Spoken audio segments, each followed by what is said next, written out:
ton. Welcome to day 3. No, I'm just kidding. I actually only did 2 days. Turns out there's not a ton on the internet when it comes to ice pour overs and flash freezing brews like that.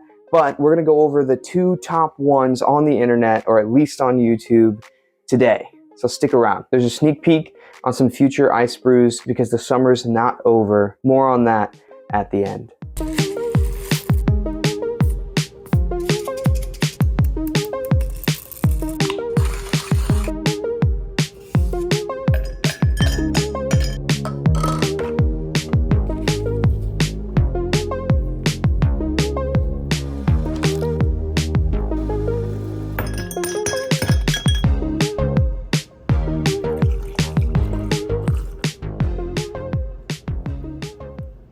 So we brewed it up and it's time to taste.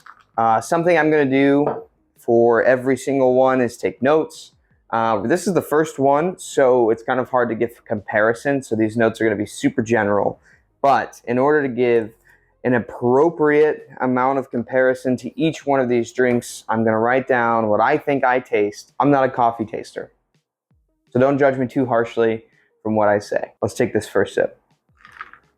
It's like a little like ASMR with the ice, you know?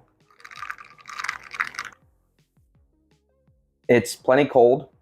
That's nice. I was kind of worried about it being like lukewarm even after all the ice. There's no drawn out aftertaste. There's no large amount of bitterness. I'm certainly missing that front end or that acidity that's usually there. That was to be expected, but it was one of my favorite things about this washed Ethiopian. The flavors are a little more complex or muddled. They're not as clear, but these are all negatives. The positive is it is super refreshing. It's not overly bitter. For making like a 1 to, I think in the cup was like a 1 to 13, 1 to 10 ratio, somewhere in there. I was kind of worried that the extraction would be terrible, but this is pretty flavorful all in all. Yeah, I'll definitely be enjoying this morning. It's a nice hot summer day. So I'm gonna take some notes. We'll move on to the next one. Okay, so today we have James Hoffmann's iced coffee.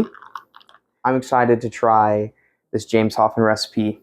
Some of the main differences were Lance suggested an 80-20 ratio and then diluting that ratio with ice post-brew.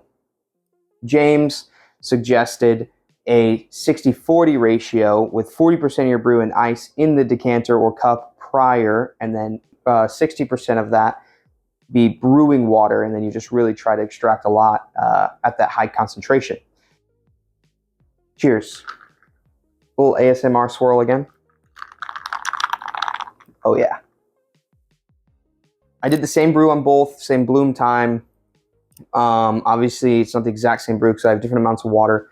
Both recipes called for a slightly finer grind size, so I went a little finer. And then I had a 1-minute bloom for both brews, and I tried to full pour the rest. So 2 total pours, 1 bloom, 1 just being the rest of the water needed with kind of maximum agitation, no laminar flow, but kind of a semi-turbulent flow in order to agitate that bed and flip it as much as possible. I don't get any over-extracted notes, but this one has way more clarity.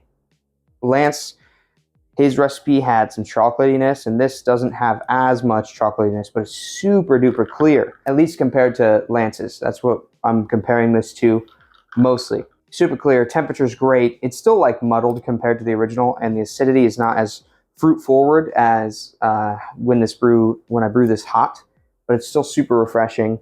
Yeah, no major complaints. It has a little bit of depth and chocolatiness, which I think comes with most iced coffees. It's super good. I'd recommend so far out of doing Lance's and James, I would recommend James' recipe, which is super popular. The 60-40 method and the 70-30 method are all over the internet when it comes to iced coffee pour overs.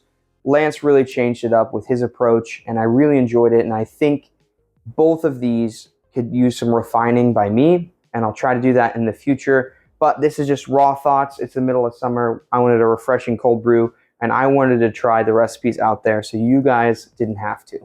I was just writing some stuff down and thought I would mention the brewing process of this. Lance's brew was super easy and straightforward. You just did a normal brew at 80% and you diluted with the ice necessary, but you used like a super concentrated ratio.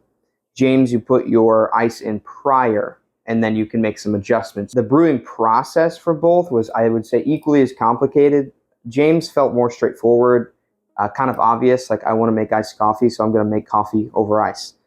Lance's seemed a little more complex in the sense that you're really trying to minimize the amount of diluted water before you pour it over ice, and you're just using just enough to cool it down. The James Hoffman recipe, if you look back at the clip, and I'll play it now if I can, I was stirring it in and there was still some ice, residual ice there that took a while to melt off. And I think if I could just substitute that melted ice for brewed water, I have no way of measuring really how much ice that is, and Lance makes that point in his video, but I have no way to figure out how much that was. But if I could just take that frozen ice cube that was there after the drink had already cooled and use that in hot water to increase extraction, that would be super useful. And so for that reason, I think Lance's makes more sense when you think about it. James Hoffman's makes more sense right up front. I just want to say thank you guys so much for watching. Now, the internet doesn't have a ton of diversity in pour over ice brews. There's a Japanese ice brew, which is closer to